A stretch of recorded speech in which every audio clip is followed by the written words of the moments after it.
失礼します. Minasan konbanwa. Welcome back to Ni to Ni Japanese with me, Saint P. So what did I say when I came in here? First thing I said was shitsureishimasu. What does that mean? Well, it means I'm entering a place, right? It's kind of like sumimasen, but when you're entering or leaving a place. I learned that my first college class in Okinawa. The teacher always made us say it. How do I remember that? Well, it was the associative learning method. So I just randomly misheard what she was saying, or it came to my mind in a weird way where I thought when you walk into some place, you're supposed to look around and say, wow, everything's array. Shit's array shimasu. And that's a little weird, but that's how I remembered it. Something similar like that happened to me when I was in recruit training, and I didn't realize really what it was until the end. So at boot camp, we have something called a guide, Guide. For some reason, when I was there, I just heard guy. So the whole time I was in boot camp, the guide is like in charge of all of us, right? In a sense, so we say, yes, guy, I, guy. And I'm from Daytona Beach, Florida. So I was like, man, this is totally radical, man. Yeah, how's it going, guy? I wonder why they call him guy. It's kind of weird, but it's tubular, you know? And at the very end, I figured out that it wasn't a guy, G-U-I, it was a guide. But even now, when I enter a place and I'll say, shitsureishimasu, I'm still thinking in my head how the teacher always made us say that when we entered. And sometimes I'll look around as I say it because I'm remembering everything is all over the place, or stuff is array, shitsureishimasu. Another word for when you enter somewhere is called ojamashimasu, which is more of like a formal thing. I'm going into someone's house and I'm being really intrusive, so I say ojamashimasu, and I didn't know what that meant really, other than that's what you say when you go into someone's house, until about 3-4 weeks ago. I was going through my vocabulary, and one of our words was jama, which means obstructive or in the way. I was like, oh, that's what it means. It was like that boot camp epiphany moment.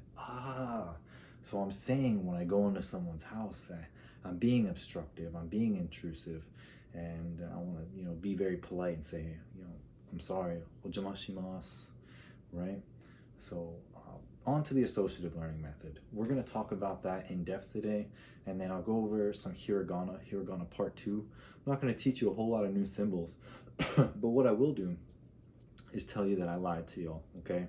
I said that hiragana is always pronounced the same. Well, there's one in particular when you use it as a particle where you actually pronounce it differently. There's one of them like that, and there's variations depending on if you put a ten, little quotation mark on the side of it, or you put an omaru, a little circle to the side of it. All in all, it's still not that difficult. If you use the associative learning method, use flashcards, you actually give yourself a little motivation, about 10 minutes a day. You're going to learn them all anyways. You might not know what you're reading, but it's still fun just to know hiragana, go out in town, and be able to read things. But before I do that, a lot of the associative learning method and what I use, it comes around associating it with things that you already know, or comedy. I love comedy. I love things that are funny, and it's easier to remember those things. But why is that so important? Well,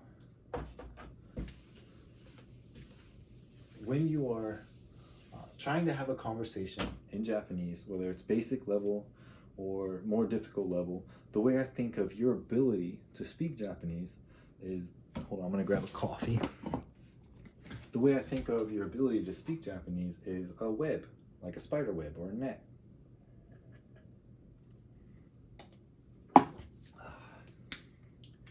So when you tie something to comedy, and I'm not a very good drawer, but I'll just draw these here.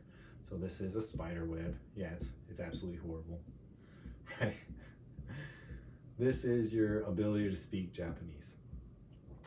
Each line represents maybe some vocabulary or some type of speech that you want to say arigato gozaimasu or onegai shimasu or sumimasen.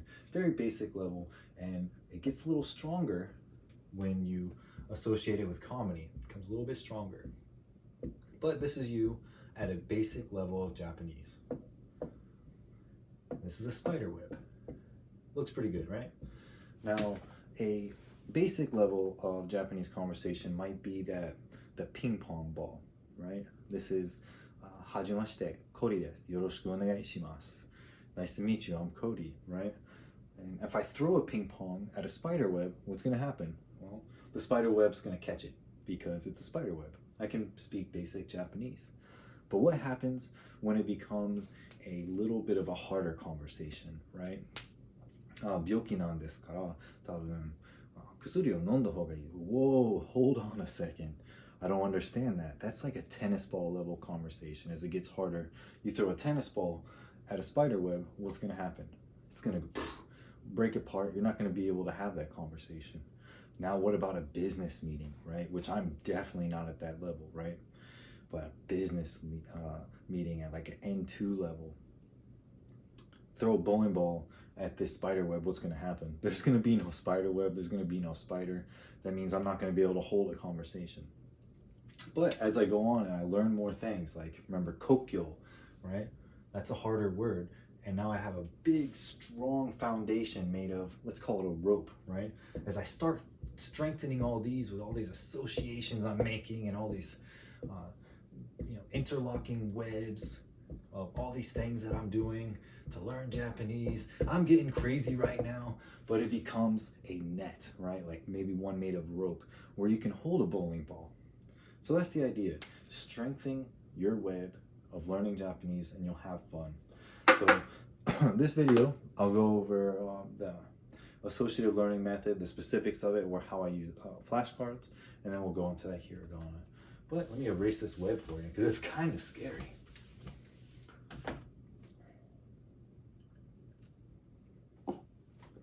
So, I use flashcards. I recommend using flashcards. What I'll do on one side is I'll write the Japanese word, and then on the other side, I'll write the English translation of it. And I'll start in small, manageable chunks. So I'll have like 3 or 4 of them. Say, oh, shotengai, shopping street. Hitai, forehead. Katie, accounting. Nagareru, to flow, right? And I'll do that. And then when I know these, and I know what it is in English, then I'll add a few more. Shuffle it up so it randomizes it. That randomization is super important. So when I'm taking a class, a lot of people, when they take a class, they'll write notes in a notebook, right? A little 5-star notebook. Well, when you do that and you review those notes, what your brain is doing is it's remembering the order that those notes are in. Now for you, and everyone's different, you might be able to really learn that way and randomize. But guess what? Tests are random. That spider web conversation where you got a ping pong ball or a bowling ball coming at it, it's completely random. You're not speaking in the order that you learned it in a notebook. So randomization, super important. But one thing happened. I had a huge epiphany. So at some point, right, I've been doing this for years where I just look at the Japanese side and then I learn the English side. I turned them around. Now I'm looking at English and I'm trying to learn Japanese and I couldn't do it. It was completely hard. Accounting, what is that? Well, I know it's Katie, but it was a lot difficult to do it that way. And I try to think like, why is this so difficult? Well, think about that. When you're hearing a conversation, it's not just one-sided, right? A conversation. When you're hearing, you might understand what it says, but then you have to reciprocate that. You have to communicate back. And when you do that, you're thinking in English and you're trying to push it out in Japanese, and it's completely 2 different aspects of communication, right? That's why it's absolutely important to turn it around. But why is it so difficult? Well, on one side, you have English, right? English is a word or a language that you've used your whole life. So for instance, we'll use accounting, Katie. So you've heard accounting, whether you're an accountant or not, you've just heard the word accounting hundreds of times throughout your life. You know it, you're familiar with it. The Japanese word, especially if you've never heard it before, is brand new to you. You've never heard it before, or maybe you've heard it a couple times, you're learning that word. It's a lot harder and difficult. So that's why I always start out with the Japanese side, reaching for that thing I'm familiar with. I'd like you to think of it, and the way I think of it is the Japanese side is the thing you're unfamiliar with, and the English side is that you're familiar with. So when you're looking at the Japanese word, you're grasping for something you're familiar with. So imagine being in a dark room. It's your own room though, the bed you sleep in every night. You wake up in the middle of the night, you gotta go pee. You're like, hold on. You can kind of funnel around, you know where it is, you know what it feels like for that light switch to turn it on. Not all that difficult. Now you can't see it, right? But you kind of know it, so you can flip it on. That's you grasping for that English word. The other way around, you're looking at the English word and you're grasping for something you have no idea. That's like spending all night partying with your friends, and then you're staying over at a friend's house, wake up in the middle of the night, you have to go pee, and you're looking around, you can't see anything because it's pitch dark, and you're looking for that light switch. That's a light switch that you haven't used very often, right? You have no idea where it's at. It's going to be a lot harder. You can eventually find it, maybe turn the light on, or you might end up peeing your pants, right? Don't recommend that either. But that's why I say start with the Japanese, grasping for the thing that you're looking for, the English on the other side, and then make sure to flip it and randomize it. I talk about flashcards. I found an app recently. It's called Anki, A-N-K-I. I love this app, and I'm going to start using it. Just got into it, but you can put the Japanese word on one side, English on the other. You can have it show you the back first, the front first, and then when you're going through, you can say your level of confidence. Say, hey, I know this word very good, 100% confident, slightly confident. So do that. That really is the associative learning method, right? Finding a way to randomize it, strengthening those bonds so that your net, using comedy or whatever, where you're in the middle of a conversation and you're like, ooh, what is this word? You're reaching for it. Bam, I remember. Kokyo. It's funny as heck, right? Psh, easy to remember because I have that strong bond. It's not a spider web, it's a net. So we'll get into hiragana. How did I lie to you? Well, there's one that's when it's used as a particle is actually pronounced differently, and it's this. And this is ha. I didn't teach it to you last time. How do I remember it? I don't really know. Think creatively. It's a person standing next to a line. They got one set of arms and they're dancing. So maybe someone that's a little drunk, so leaning on the wall, and they're just dancing with their hands. So I guess that's a good way to remember it. But when it's used as a particle, it's actually pronounced wa. Oh my gosh. I know, I let y'all down. But don't worry, that's the only one that's pronounced differently, other than the 1010 and the omaters, which I'll talk about in a little bit. What other particles are there, and what is a particle? Well, there's a few of them. There's no, there's ni, there's a couple of them. So when there's a particle of ha or wa, when it's used as a particle, it's a topic marker of the sentence. So I might say, Cody, that's my first name, okay? Cody wa,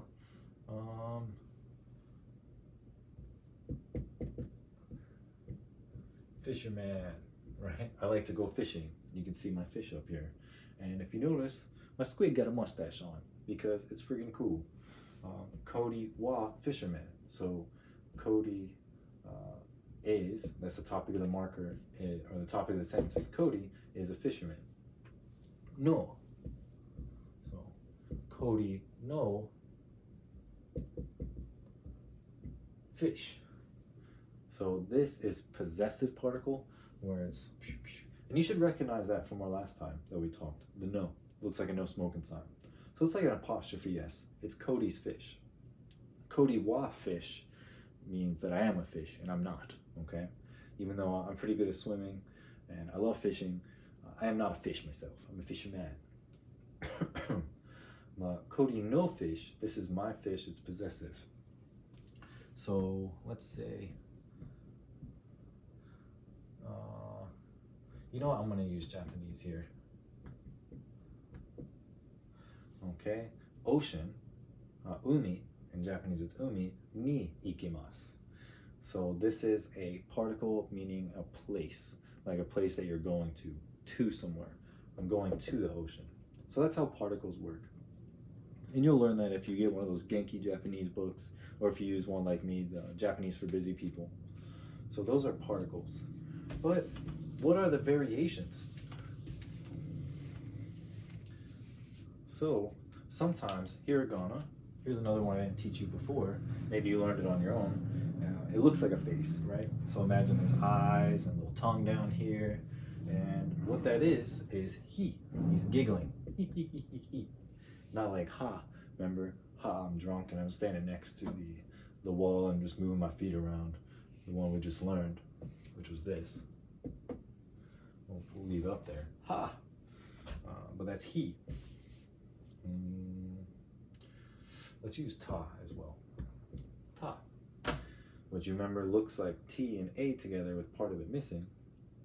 Right? Cool. So sometimes it changes how you pronounce it based on what you put next to it. So if you put a little 10-10 right there, that becomes B. Instead of he, becomes B. B-I, B. Ha becomes ba. Ta becomes da. There's not a ton of them that do this, but in order to be able to say everything, because each one of these is just a syllable, like we talked about before, sometimes you put a little 10-10 next to it, or an omaru. So he became B. Now with a circle, it becomes P, which is P-I. Ta becomes da. Does it do anything with a circle? No, it doesn't, because pa is here. All the circles have a P beginning. P, B, I can't think of anything off the top of my head, but that's it. So keep learning hiragana. It's really fun. Use that associative learning method. Build those strong nets to where you're able to speak and hold conversations a lot better. Now, what I want to do here, probably moving forward, it might be a little while till I make another video, but what I'd like to do is make something where you can actually use it out in town and have fun. Also, there's the added benefit of it being appreciative. So people appreciate when you try to speak Japanese. I might make a video about how to order things out in town, or how to take a taxi and say things that you would commonly do when you're going out to eat or something. But that's it for today. Now, as we close up, it's test time. So this is one I always use.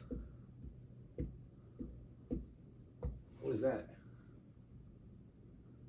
That's right, it's an exit, the exit mouth, the deiguchi. And now you can notice, and if you go back through the other videos, you notice I put 10-10s there, because this by itself is te.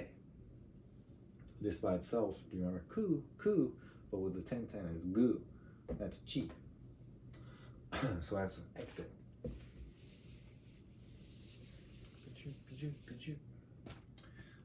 I'll write them in random order, see if you remembered them all. What's that? Looks like a symbol for no, right? No smoking, no anything, no. This one you just learned today, or on your own, what's that? It's he. Do you remember if I put a circle next to it, what it is? All the circles start with a P sound, so it's P. Here's one. Who's that? Well, one single set of arms, doing the hula hoop motion. That's Sue, the hula hoop girl. And what about this? Yeah, 2 sets of arms, right? Disciplines you. But it's not Ma, because she's not dancing with her feet in circles. But it's Mo, right? Mo from Mo's Tavern in The Simpsons. He's kicking. This one we went over today a little bit. What's that? T-A, ta. Good. You're doing great. What about this one for our Marines out there? Ra. Yep, Ra. And ku. Boop. Gu. So sometimes it changes. We put the 10-10 on there. Just like I said, ta becomes da. So anyways, just kind of repeat myself over and over. I'll stop it there. Like I said, if I make videos in the future, there'll actually be things that you can use, or I'm going to go through an entire lesson plan. So far, what we went over in these first 4 videos is motivation, staying hungry, eating those cheeseburgers, just being excited about learning Japanese. And then we went over the 3 different styles of writing. Start with hiragana. It's simple to go from hiragana to katakana. And you remember how to identify katakana when you're looking at it. And it's like Zoro, a lot more angular. And how kanjis can be scary, but not too scary. And then finally, I went over the associative learning method and gave you some examples. So I hope you've enjoyed it. Have a good day. Saying peace out.